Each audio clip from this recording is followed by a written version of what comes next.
தமிழ்நாட்டில் எப்பப்பாரு சொல்லக்கூடியது என்னங்க, எங்களுக்கு வர வேண்டிய நிதி நம்மளுக்கு வரதில்ல, எல்லா பணமும் அங்க நார்த் இந்தியாவில் இருக்கக்கூடிய ஸ்டேட்ஸுக்கு போயிடுது, எங்களுக்கு நாங்க 20 ரூபா வரி கட்டினா அதுல இருந்து எங்களுக்கு 2 ரூபா கூட கையில திருப்பி வரதில்ல.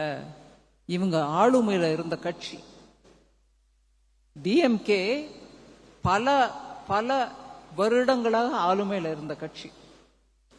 வரி கொடுத்ததுக்கு ஈடா வரி பணத்திலேருந்து தமிழ்நாட்டுக்கே திருப்பி வரக்கூடிய அந்த நிலைமையில ஆட்சி பண்றோம். அப்படின்னா நான் இதை முன்னாடி சொல்றேன், கோயம்புத்தூர்ல இருந்த போதே சொல்றேன், கோயம்புத்தூர் தான் தமிழ்நாட்டுக்கு மேக்சிமம் ரெவென்யூ கொடுக்குது. கோயம்புத்தூர்காரங்க எல்லாரும் எழுந்து நின்று நாங்க தானே அங்க மேக்சிமம் கொடுக்கறோம், எங்களுக்கே எல்லா பணமும் வருதா இல்லையா, நாங்க கட்டின வரியில எவ்வளவு பணம் எங்களுக்கு திருப்பி கொடுக்குறீங்கன்னு கேட்டா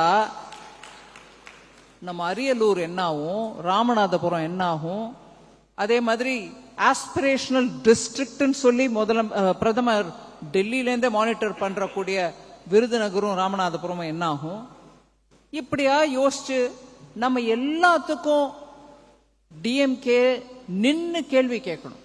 அவங்க சொல்ற பிரச்சாரத்தை நம்பிக்கிட்டு ஓ சரி இது ஏதோ அவங்க சொல்றது நிஜமா தான் இருக்கும் போல் இருக்கு, ஐயா எப்படி அப்படின்னு நம்ம திருப்பி நம்ம ஆட்களே கேள்வி கேட்கறத விட்டுட்டு, ஏங்க நில்லுங்க ஒரு நிமிஷம், நீங்க ஆட்சியில இருக்கும்போது, இப்ப ஆளுமையில இருக்கும்போது என்ன பண்றீங்க, எந்த மாவட்டத்துக்கு எப்படி பண்றீங்க, கொஞ்சம் விவரம் சொல்லுங்க அப்படின்னு நம்ம தைரியமா கேட்கணும். ஏன்னா மோடி ஐயா யாருக்கும் குறை வைக்காம ஆட்சி நடத்திட்டு இருக்காரு. இங்கதான் வன்மம், எங்களுக்கு நீ ஓட்டு போடல நான் உனக்கு ஒன்றும் பண்ண மாட்டேன் அப்படிங்கிற அந்த வன்மத்தோட நடக்கிற ஆட்சி.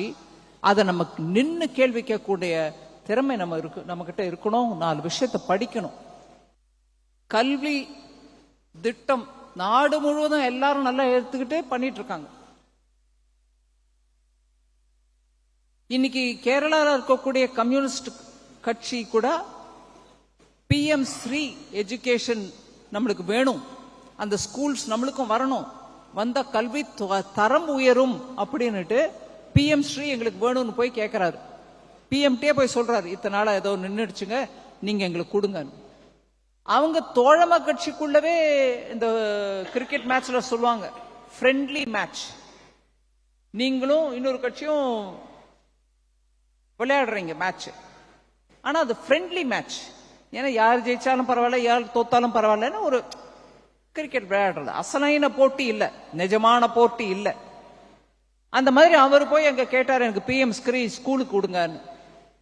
அவங்க தோழமை கட்சியா இருக்கக்கூடிய சிபிஐ சொல்லிச்சு, எங்களை கேட்காம எப்படி போனேன், எப்படி கூட்டிட்டு வர பிஎம் ஸ்ரீ ஸ்கூலு அப்படின்னு அவங்களுக்குள்ள ஏதோ பண்ணிக்கிறாங்க. ஆனா இம்பார்ட்டன்ட்லி அவரு அதை போய் கேட்டு பிஎம் கிட்ட இருந்து எனக்கு பிஎம் ஸ்ரீ ஸ்கூலுக்கு கொடுங்க. இங்க எதுக்கெடுத்தாலும் எஜுகேஷன்னா ப்ரொடெஸ்ட், மக்களுக்கு உதவு. இன்னைக்கு பாக்குறீங்க நீங்க, நீட் வந்த காலத்துல வரவிடாம தடுத்து, அதை தவிர இப்பவும் அவங்க எலெக்ஷனுக்கு முன்னாடி சொன்னது என்ன, வந்த முதல் நாள் நீட்டை தூக்கி போட்டுருவேன் வெளியில. நாங்க வந்த பிறகு புரியுது, கிராமப்புறத்தில் இருக்கக்கூடிய ஏழை பிள்ளைகள் இன்னைக்கு நீட் மூலமா நல்லபடியா காலேஜ்ல போய் படிக்கிறாங்க. அந்த நீட் மூலமா தான் அவங்களுடைய வாழ்க்கையிலேயே ஒரு பெரிய மாறுதல், திருப்பம் ஏறுறது. நாங்க நினைக்கிறேங்க எங்களால படிக்க வைக்க முடியுமா டாக்டரா என் பொண்ணு, அது நீட் வந்ததுனால முடிஞ்சிச்சு. நீங்க உங்களோட பலத்துல ஜெயிக்கிறீங்கன்ற கதை தானே விடுறீங்க எல்லா இடத்துலயும். எங்களை கொள்கை, எங்க ஆளுமை, எங்களுடைய கட்சியோட தொண்டர்கள் ஆற்றும் நல்ல பணியினால எங்களுக்கு ஓட்டு கிடைக்குதுங்கிறீங்க. பின்ன அந்த ஓட்டர் லிஸ்ட் சீர்திருத்தம் பண்ணணும்னா உடனே ஏன் உங்களுக்கு கலக்கமாயிடுது? அதனால பல விஷயங்கள்ல அவங்க எதிர்ப்பு தெரிவிக்கிறது அவங்களுடைய பலவீனத்தை தான் எடுத்து காட்டுது.